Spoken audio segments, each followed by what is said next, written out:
Bakugan Battle Brawlers, of course, is a beloved TV show revolving around a bunch of kids playing a childhood game. Now, of course, just like how all other shows go whenever kids play childhood games, of course, there's someone trying to rule over the world with said game. But besides that, beloved show, and of course, with the popularity of the show comes, well, video games. And the one we'll be talking about is the 2009 entry Bakugan Battle Brawlers for the PlayStation 3, Xbox 360, Nintendo Wii, PlayStation 2, and Nintendo DS. Now, of course, we will be talking about the console and handheld version, as there are some major differences between the games. Now, of course, this game has a whole new story. It has a new character, the one you play as the protagonist, and actually has an original antagonist. And two new Bakugans, that being your partner Bakugan Leonidas, which we'll learn throughout the story that he has a pretty interesting origin story. And Marduk's partner Bakugan being Vladidor, who he himself has a very cool origin. Now, of course, before we talk about the plot and game, just like we do with all the other games we talk about on the channel, I will be streaming it on my Twitch. We will be playing the console version, and later on we'll play the DS version. But the links to my Twitch and Instagram will be in the description below. Hope to see you there. But besides that, let's get right into the mechanics of the game. Now, of course, before you start a game, you end up picking a stage, and it's 7 stages. A normal stage, and the other stages are the element stages: Pyrus, Aquas, etc., etc. We'll talk about the differences there.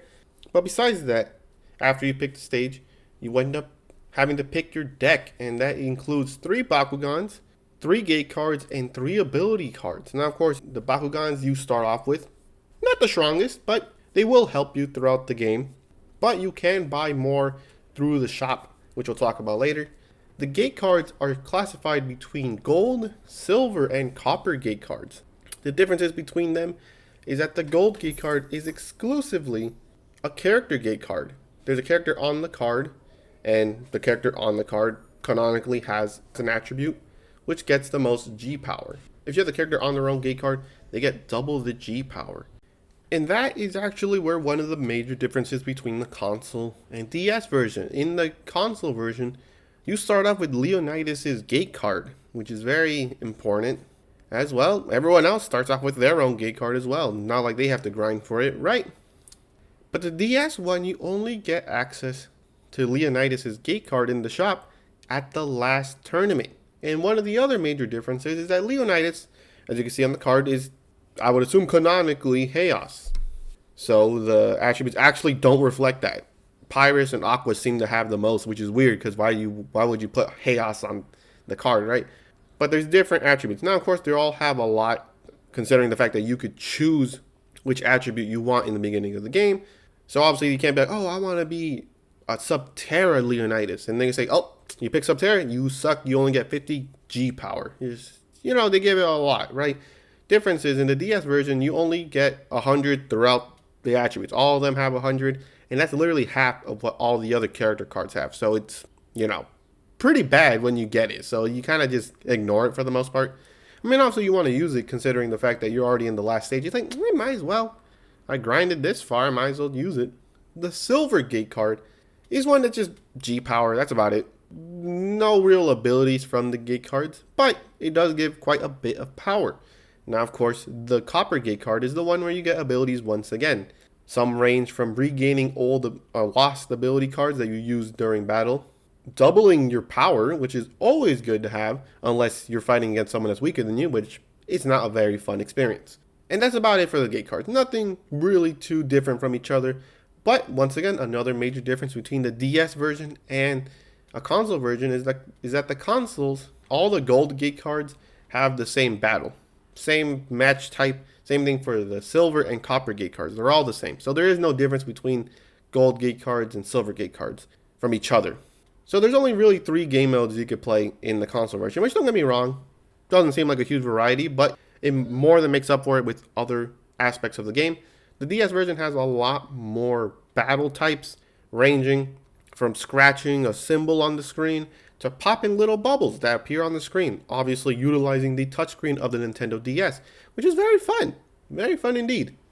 But besides that, the battle starts, right? And you have a bit of stats that help in the battle. That being speed, which obviously how fast your Bakugan can go and how fast you could throw it, which could result in a critical KO, which we'll talk about later. Defense is really nothing for in the actual moving aspect, but it prevents your Bakugan from getting critical KO'd, which is very important. Control, just easier to make sharp turns, just overall easier maneuverability.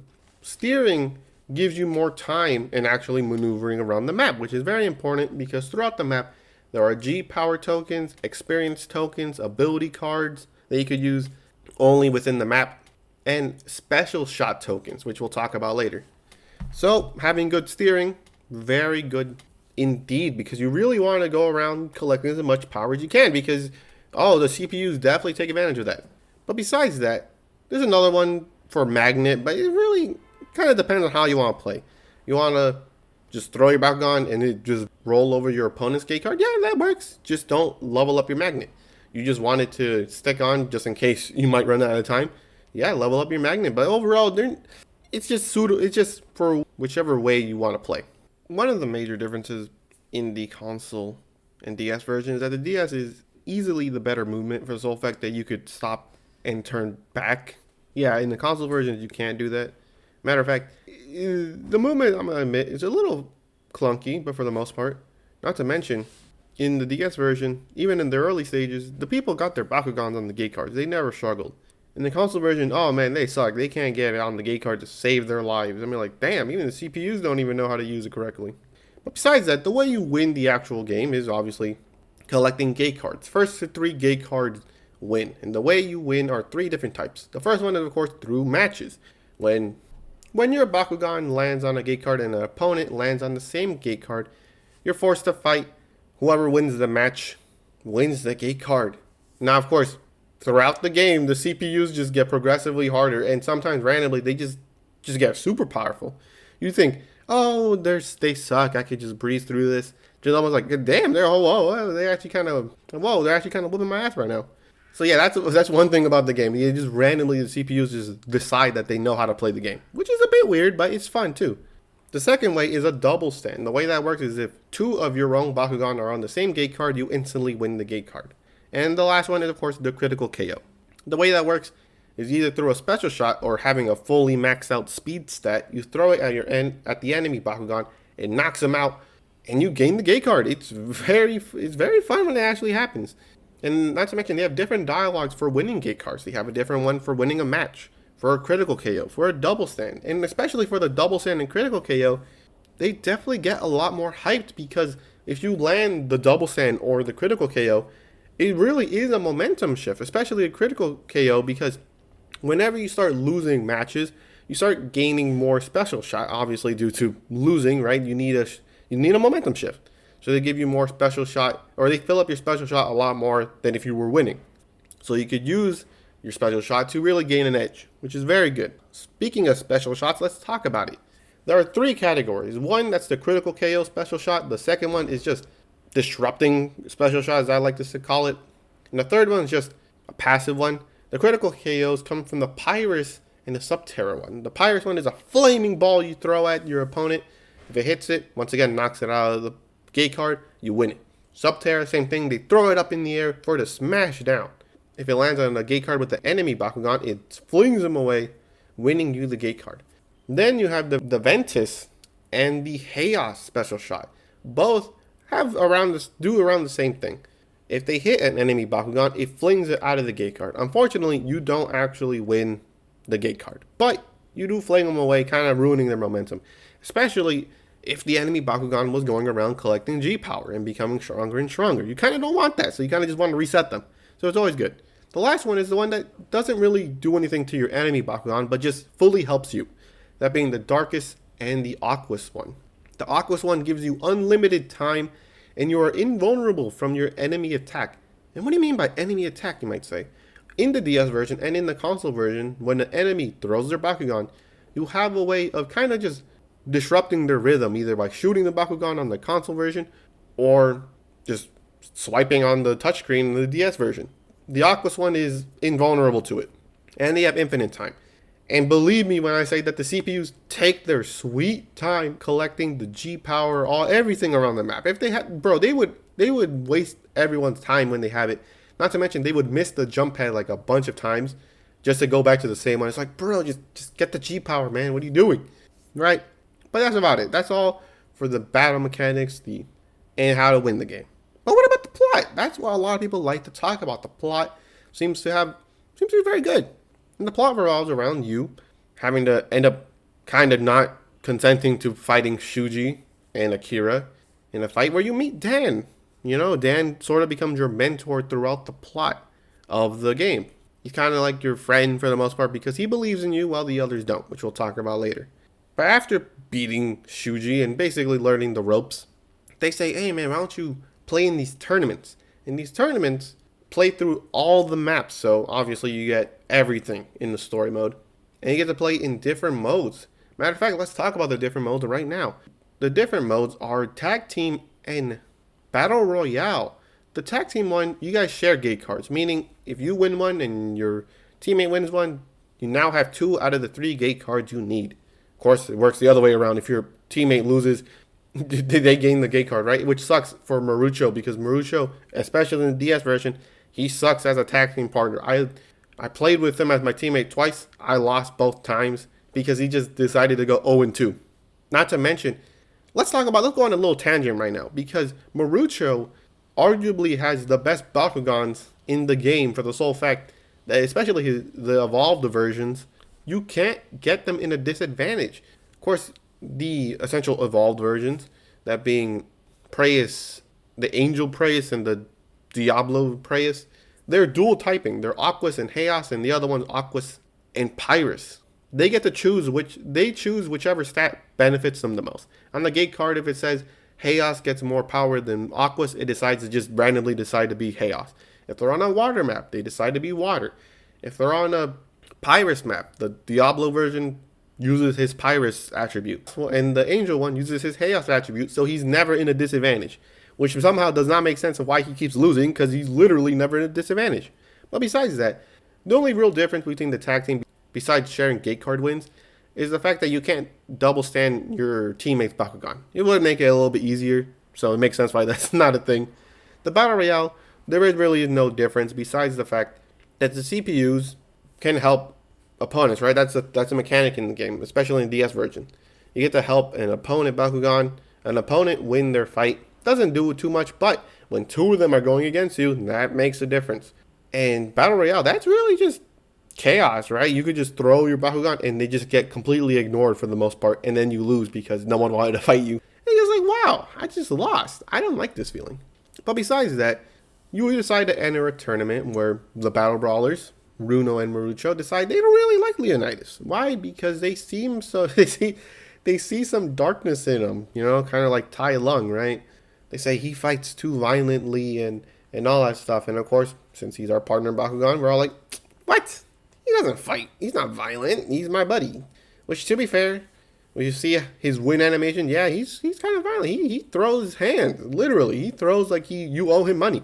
But yeah, I'm like, okay, you know, fair enough. They think he's violent. I mean, I guess. You know, the way he fights, yeah, no, definitely. Another thing, once he meets Leonidas, is that he actually, right before the first tournament, Leonidas actually does say some weird stuff. He says, oh yeah, I'm going to beat them up and all stuff. He's not fighting because he loves the game. He's fighting because he just loves to fight, right? And not to mention, the best part was that the player actually hesitates to pick up Leonidas for the tournament. So, you know, obviously he was a little bit hesitant. But at the end of the tournament, he has his back. And after that, they've been inseparable. But besides that, but you keep beating them, slowly kind of winning their trust. But you don't win their trust until like the second half of the game, where every battle brawler is like, hey man, I'm gonna beat you. After beating Marucho and Runo not once but twice in the tag team fight in the normal stage, they kind of just go away. They appear again, but for the most part, they're like, matter of fact, you don't even beat them, though. You beat them 3 times. You beat them in the Subterra arena, the Aquas arena, and the normal arena. Because after beating Marucho, you actually go home where you learn about a little news. What is that news? Is the fact that Dan lost to someone. But not only did they lose to someone, they lost to someone playing dirty. They don't know the name, they don't know the Bakugan, but all the information they know is that it's a super powerful one, considering the fact that they beat Dan at the time was ranked number 3, number 4, top 5 in the world. So when they heard that he lost to a dirty fighter, they for some reason they automatically assumed it was Leonidas because Dan met up with our character and just like, oh yeah, I met up with this one guy. Oh, I lost. And they're like, it's got to be that kid. I don't trust him, right? So they do have some genuine reason to. Actually, it's not even genuine at all. It's just an assumption. Like, oh man, you're the one that beat Dan. They're just like, no. And that only gets cleared up after you beat the Subterra Battle Royale tournament, where Marduk, the main antagonist, appears with his partner Bakugan, where Dan's like, hey, that's the guy that whooped my ass. Marduk's like, oh yeah, no, I remember that guy. That guy was easy. But no, I'm not interested in Dan. I'm interested in Leonidas because we're the same. And the bombshell is thrown on us. Leonidas was born in the Doom Dimension. Not only was he born in the Doom Dimension, which many people who don't know, the Doom Dimension is essentially hell for Bakugan. If a Bakugan loses a fight when a person plays a Doom card, that Bakugan is sent to the Doom Dimension never to return. Pretty messed up stuff for a kid's game anyways. Kind of like the Shadow Realm. But not only was Leonidas born in the Doom Dimension, he was born through the despair and hatred of the Bakugan trapped there. We see it in the intro cutscene where all the Bakugan are kind of laying in stone. And Leonidas, he draws the energy from the Bakugan trapped there to make Leonidas. He then escapes, and that's basically it. He was born through the literal despair of Bakugan. But after beating Marduk in a fight, which is a very good boss fight for the sole fact that Vladidor, the partner Bakugan, is literally stronger than Leonidas. And throughout the game, Leonidas has been consistently the strongest Bakugan on the field, just for Vladidor to come out and just be stronger than him. So it's a good boss fight, kind of humbles you a little bit. You think, damn, what the hell, is he stronger than me? But after that, you go to see the rankings, and who's number 1? Marduk is number 1, even after beating him. I don't know how that works, which actually is a pretty good thing. Throughout the game, you start winning more and more fights. Your ranking becomes better and better until, of course, you probably know how the game goes. You become number 1. And what's actually good is that the rankings actually fluctuate pretty consistently. One time I saw Dan was number 4. I beat him in the tournament.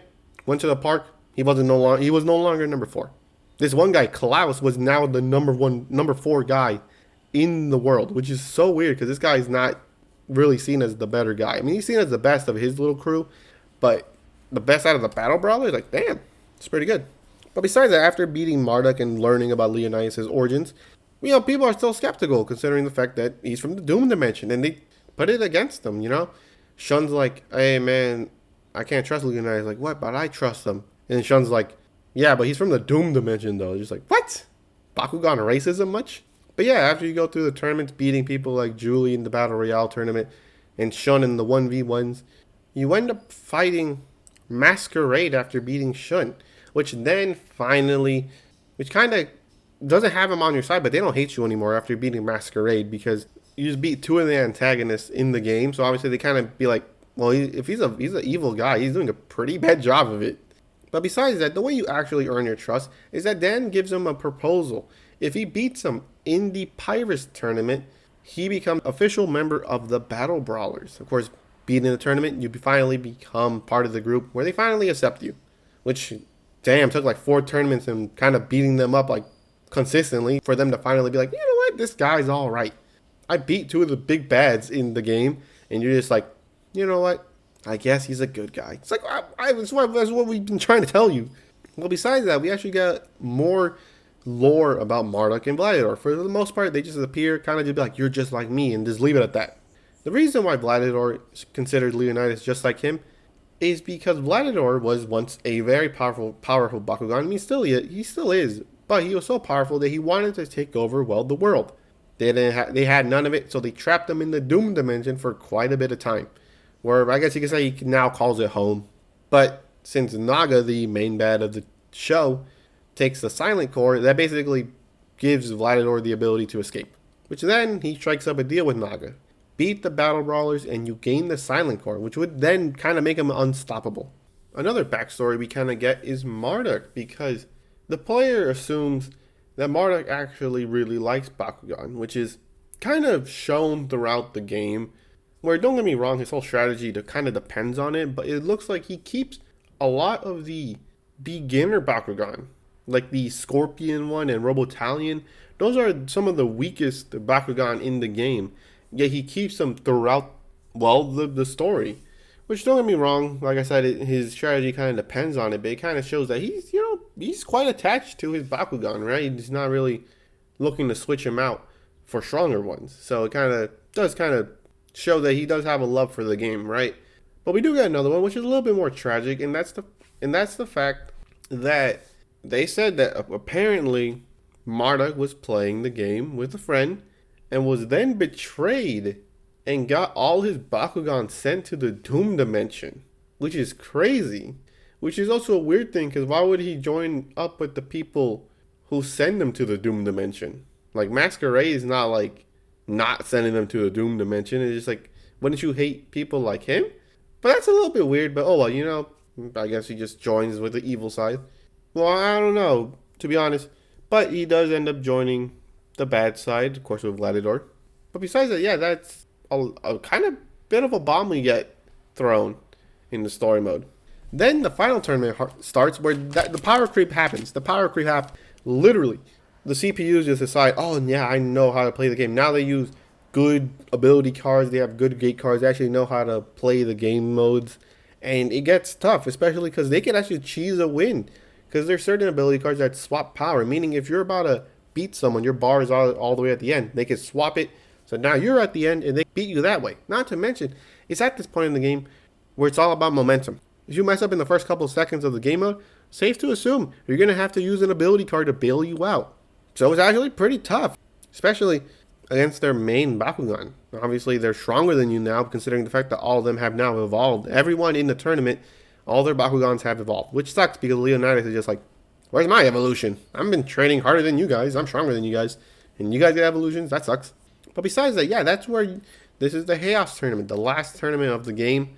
Where once again, like I said, the DS version, you finally get access to Leonidas' gate card, which is kind of useless at this point. You kind of only like it because you get his ability card, which gives him a very special move, like this one.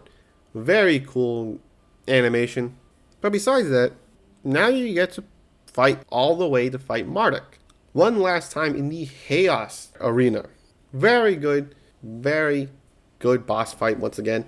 It's actually very nice. The boss music is very good, especially because you fight two bosses between Marduk and Masquerade, and they all have the same one, right? But Marduk gets a special one for the Chaos Arena. Very nice. And I really like it. It really gives that feeling of, not desperation, but like, this is going to be a tough fight. You're not going to walk out of here with a perfect win, right? You're going to lose some. And matter of fact, sometimes you do. Depending on how you play, you could lose. It's not out of the question. But after beating Marduk, the essential Silver Surfer to Naga, Hal G, basically comes out and says, hey, Gladiator, we gave you a deal, and you failed to do it. We told you to beat the Battle Brawlers, and you got beat. Which is weird, because he only lost to one of them. He literally beat Dan, but I guess technically we're a Battle Brawler, but we've only been a Battle Brawler for like a tournament, so whatever, right? He basically says, you can't have this, while showing him part of the Silent Core. Which is the dumbest thing you could do, because Gladiator literally just swoops in and takes it, which evolves him to Battle Axe Gladiator. Very powerful Bakugan. And of course he's pissed because he's just like, I hate you guys, and you guys embarrassed me. He uses his power to just send everyone to a dark arena, which is very important because with his newfound power, he starts kind of trying to merge the Doom Dimension with, well, the human dimension. And everyone knows that the Doom Dimension, let's just say you kind of don't want that energy in your world, right? But not only that, the other Bakugan, obviously due to the Doom Dimension energy that's flowing in now, they are now losing power. Because, well, the Doom Dimension is basically poison to the Bakugan, leaving all of them essentially powerless except Leonidas. So now all the main Bakugan decide, yeah, Leonidas is the only one that could actually fight this guy. Not only has he beaten him before, but if we give him our power, the rest of it, he could finally win. So they give him all their power, which finally makes Leonidas evolve into Omega Leonidas, just becoming a much bulkier, stronger version of his usual self, which is shown in his attack animation, which is a little bit slower, but way more powerful. But not only that, the stage has now been set for the final fight, and it arguably is one of the best boss fights I've ever played, for the sole fact that it's a true 1v1 in literally every sense, but it does slightly favor Marduk if you do choose the quote-unquote canon attribute of Leonidas, because of course Leonidas on the card is Chaos, which is weak in the dark arena, and of course Gladiator is dark, so he gets a buff in the arena, right? But that's not the only thing. Leonidas and Gladiator are the exact same power level, which is very important because, especially in the DS version, the Copper Gate cards are the ones that have ability, but usually, most of the time, it's for the lowest G power, or stated G power, right? Could be used to your advantage, could also not. It depends because, like I said, every stage has a hazard. The Dark Arena has literal lightning coming from the sky, really. And if you get hit by it, you lose 50 G power, which of course you could use the one that says, oh, lowest G power regains an ability card, doubles their G power, which, don't get me wrong, can be very much useful, but it includes harming your own Bakugan, which, you know, it could be worth it, especially to win one gate card for the sole fact that since Gladiator is dark, he can't get struck by lightning, so he can't get any weaker. So, just something to keep in mind. But not only that, it's a 1v1 in the sense that instead of both players playing a gate card, it's only one. It takes turn. You start the game off with your gate card, and after that, Marduk throws his gate card, and so forth until the game ends. Not only that, although critical KOs, it's very hard to try to get a critical KO in this fight, because special shots and all that stuff, they don't have it laying around the arena, just experience and G power tokens.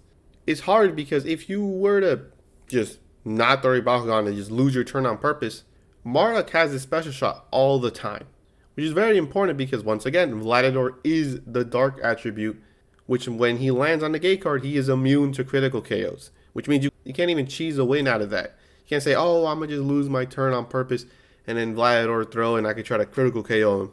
No, it doesn't work like that. He's immune to critical KOs. So not only is the exact same power level, you can't cheese out a win, and you have to fight him.